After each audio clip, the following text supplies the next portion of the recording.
Australia, the island continent. It's so big that it takes a boy an entire day to run from one side to the other. And it's so jam-packed with great stuff that there's only one way to get to know the real Australia. Get it up, ya.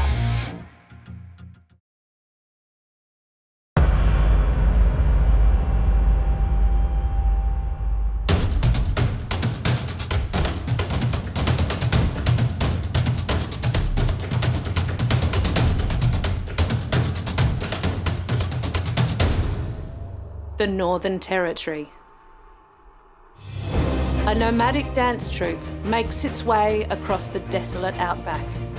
Here, arts funding is scarce, so this troupe must traverse many, many miles, moving from one pop-up festival to the next in search of adequate funding. When times are tough, all they can do is hope for a renewed government subsidy to take them through to the next season. But they have a long way to go.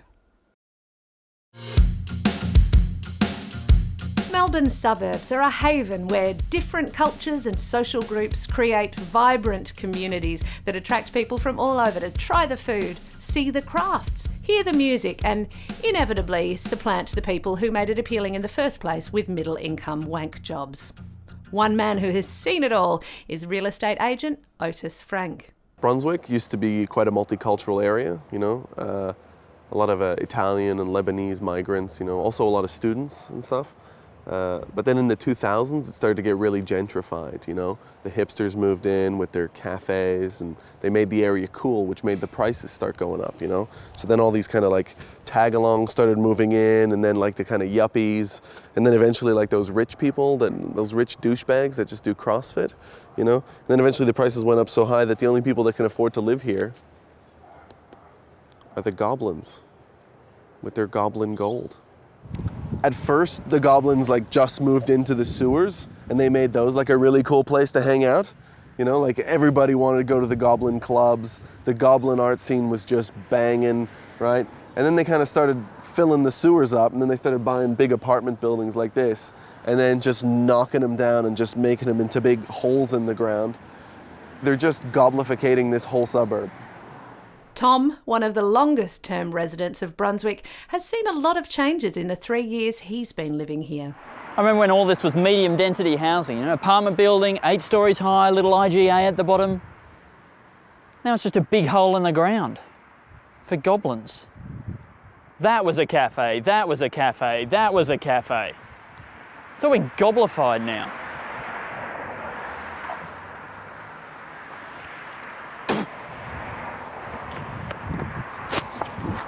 The few cafes that have survived have had to adapt to the new residents. Say what you like about the goblins.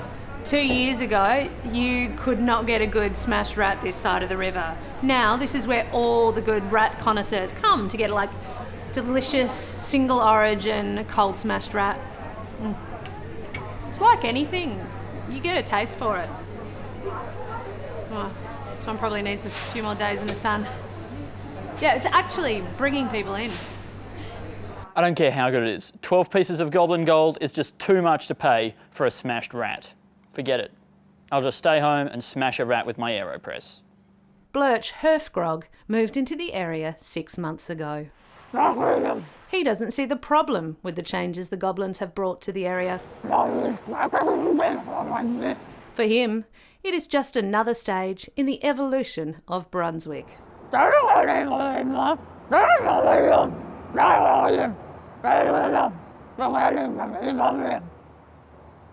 agree. It's just part of the natural cycle of things, Gentrification, goblification, blobification, then the humanoid grasses move in, then the French, and everybody's a winner. The old residents get extra value on their properties. The goblins get to live in a suburb that's a short commute to their hell mines. And the real estate agents like me, we get to make a fucking fortune. Smashed rat?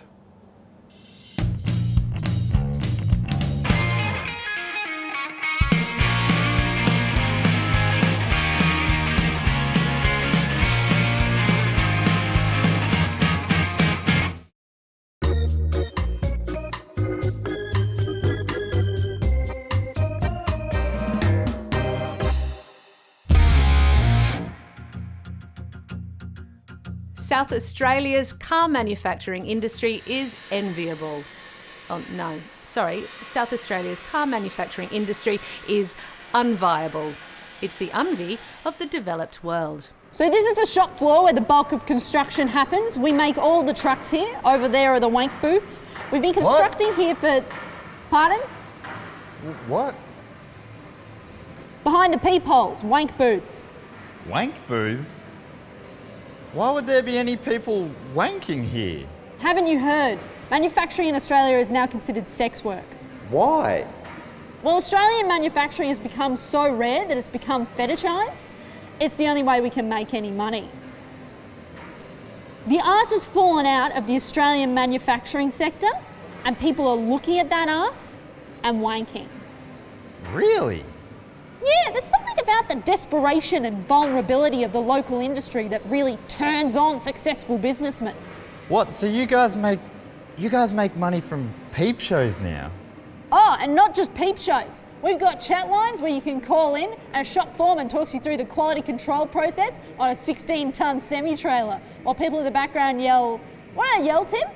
Oh, our standards of manufacture are so high that it makes us uncompetitive, or oh, we probably have less than one defect in every 4,000 units shipped, you know? Thanks, Tim. You're welcome. The only constant in this industry is change. You know, people used to ride around in horse and carts, and now they wank to trucks being manufactured. So do the workers mind? Oh no, conditions as a sex worker are actually much better than just being in the manufacturing industry. And the customers are pretty respectful too. I mean, we have a private room where customers can go if they want to talk a bit dirty, and they say things like, what do they say, Tim? Oh, just stuff like, oh, I bet you went to TAFE, or like, your job could be done so much more cheaply overseas. Thanks, Tim. Oh, tell me how dependent you are on government subsidy. Thanks, Tim.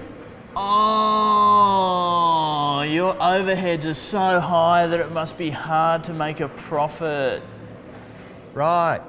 Thanks. Really hard That's enough, Tim. to make a profit.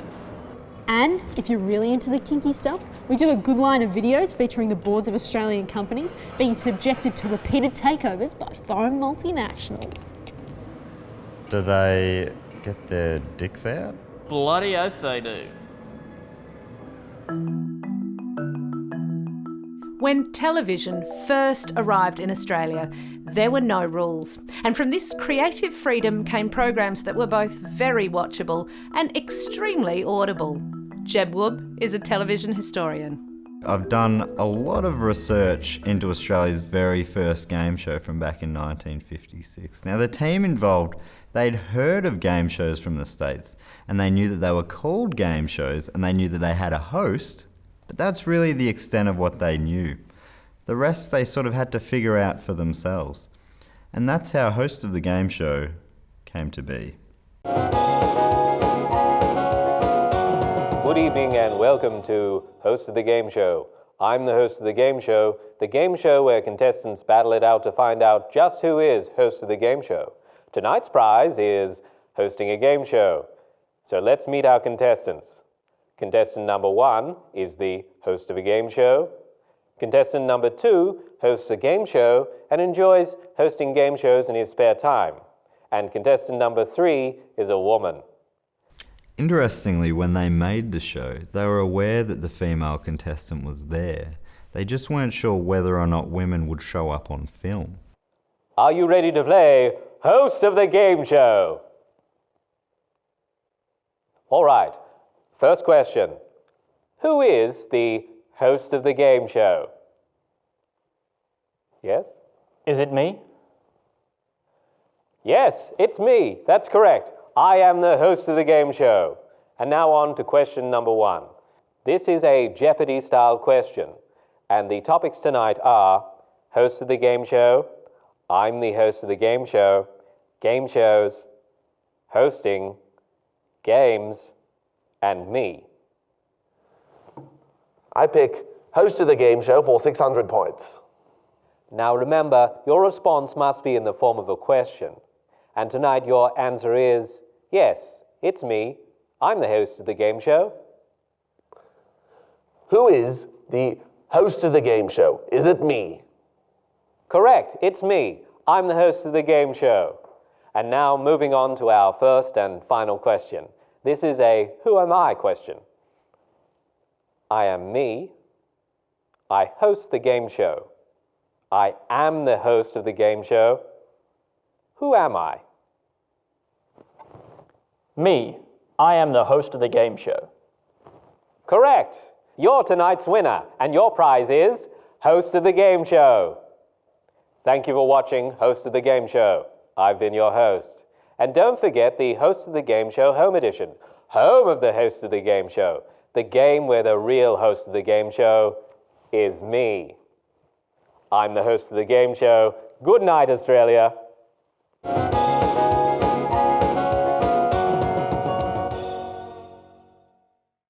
Host of the Game Show was a huge success. It ran for 600 episodes, eventually selling to New Zealand, though they did retain the rights to the host concept, selling only the game show part.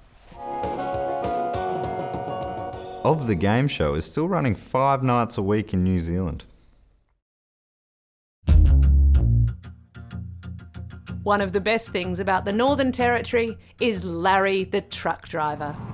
Yeah, so this is the old workspace on wheels for me, as we call it up here, a road train. I know you guys call it a truck, but that's just a little quirky thing we do up here, call it a road train. Like you would have flown in on, I think, what you call a plane. We call them sky trains, yeah. You might get out on the water on a water train, big boats, something like that. Or as you go for a wander around, get around on the old foot train. That's how we get about. I'm going out for a jog on the old foot train. I'll be back in 20, you know, that sort of stuff. Yeah, I guess we just talk a little differently up here, you know, but it's not worse, it's just different. Like back home, we don't call it a hallway, we call it a house tunnel, right? It's actually on the old foot train down the house tunnel yesterday. Took a bit of a slip over on the old ground ceiling, put my arm knee through the old light door. Oh, bruised it up real bad. Yeah, that's just life up here, you know. You move on. You get back on the old life train and you keep travelling down the road. Don't look back. We don't have rear view mirrors here. They're all blacked over. We're looking forwards, that's it.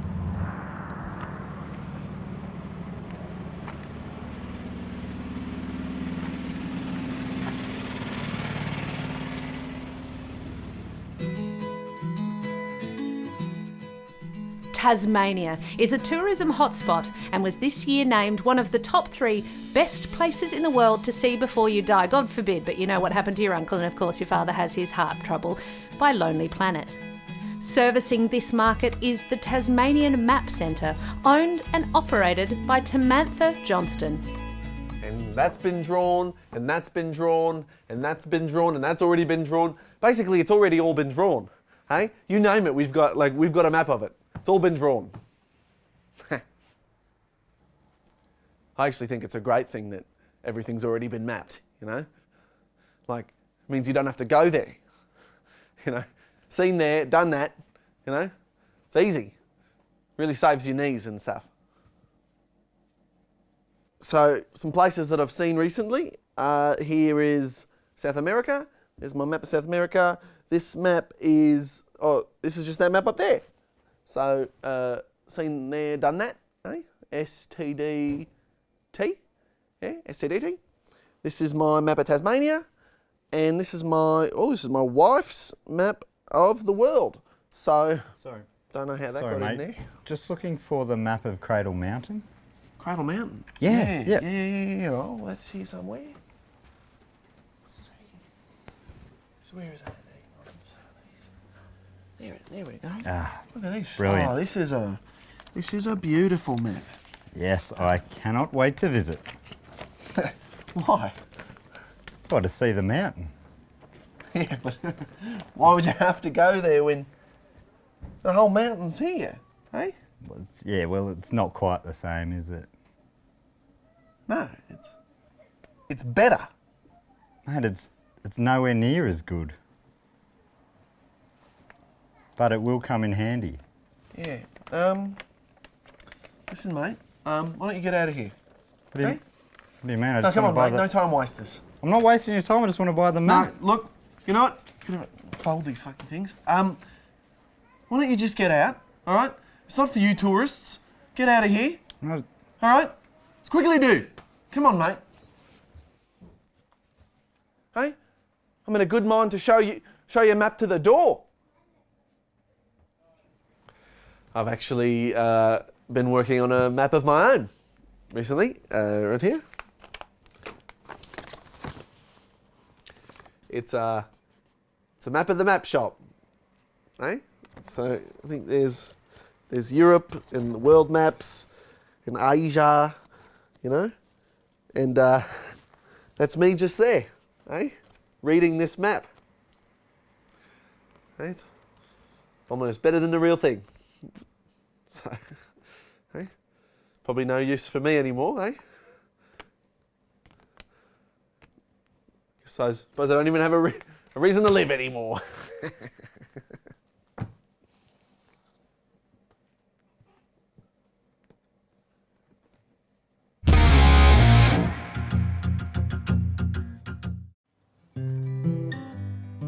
The national art form of Australia is the bush poem, a unique form of expression that combines the spoken word with wearing a hat. If you drive from Bourke to Charleville or you catch the monthly bus, Christ alone knows why you'd want to, but there are those of us who must. And you peer out through the windscreen through the film of dust and dirt, chances are you'd still not notice the parched farm of Mitchell Burt.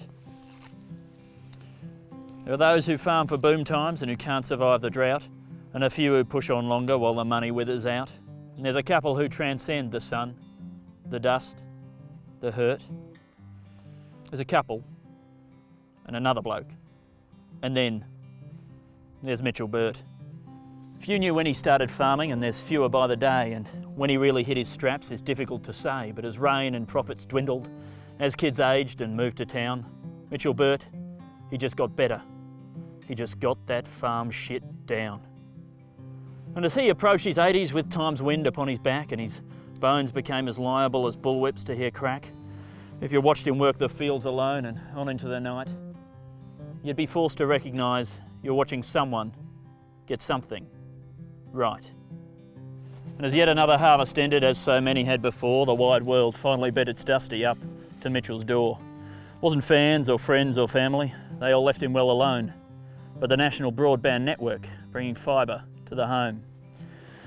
Now Mitchell Burt was no computer geek, as well you may expect, and he wasn't someone with a great desire to connect, but he was also the last man on earth to let a resource lie there idle, because he knew that many idle farmers wound up, well, suicidal. He drove half a day and back again and bought his first PC, became the first man on earth to read a manual thoroughly. He plugged it in and switched it on and stood there on the shore of a sea of possibility like he'd never seen before. Now, if you fly to South Korea, and there's reasons why you would, if you're into electronics, then you definitely should, then you might note with interest, it might give you pause for thought, that multiplayer StarCraft is a national, televised sport. Now, StarCraft is a computer game, as many of you know, released in 1998. It has not ceased to grow, and for the folks in South Korea, it's an entire way of life, and the pros can earn a fortune playing StarCraft without strife. The good players are really good, it's a treat to watch them play, and the best players are incredible, there's nothing more to say. But there's one player the best players refer to in voices hushed with awe, and his name is Cyber Warrior, 768124. Now, Cyber had never lost a game, not ever, not once, not one. And he could make the game do things no one had ever done. He was quite simply the best the game has ever seen, which is pretty good considering he was only just 13. His mind works differently, others felt compelled to say. He sees the game as music. He conducts, he doesn't play.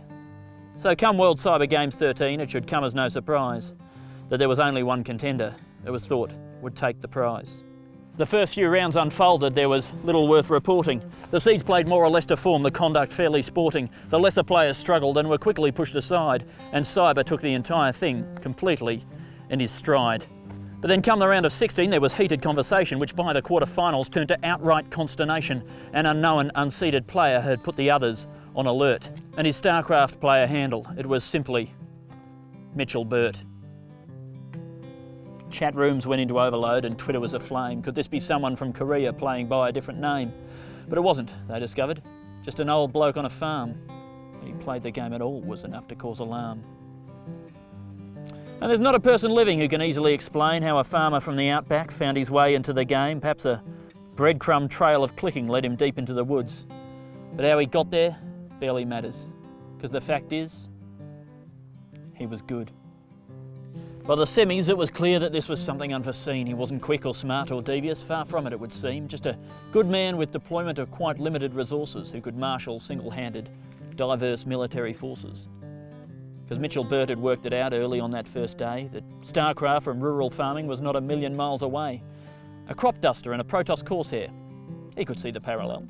And a Zergling was a wild dog as far as he could tell. And that only left the question of where you spent your time. And that was something Mitchell Burt could figure out just fine. So he scorched the semi-finals and that only left one more. And his name was Cyber Warrior. 768124.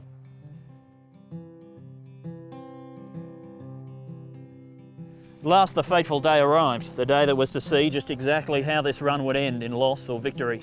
Server's word, the game began. The web had held its breath, and forces they collided in a maelstrom of death. Now Mitchell Burt was not too shabby and he gave it a fair crack. He was pretty good on defence and acceptable in attack, but Cyber was unstoppable. His play was off the scale. Till finally he made a move to end this fairy tale. He marshalled all his forces in the perfect pincer horde, and Mitchell's base was overrun, his men put to the sword. But then, it wasn't possible.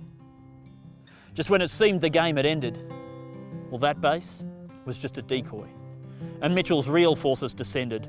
And so they fought it out in a final blitz beyond compare, and all across the internet there was naught to do but stare until the final end was signalled with a single text alert. The game was over, finally. The winner? Mitchell Burt.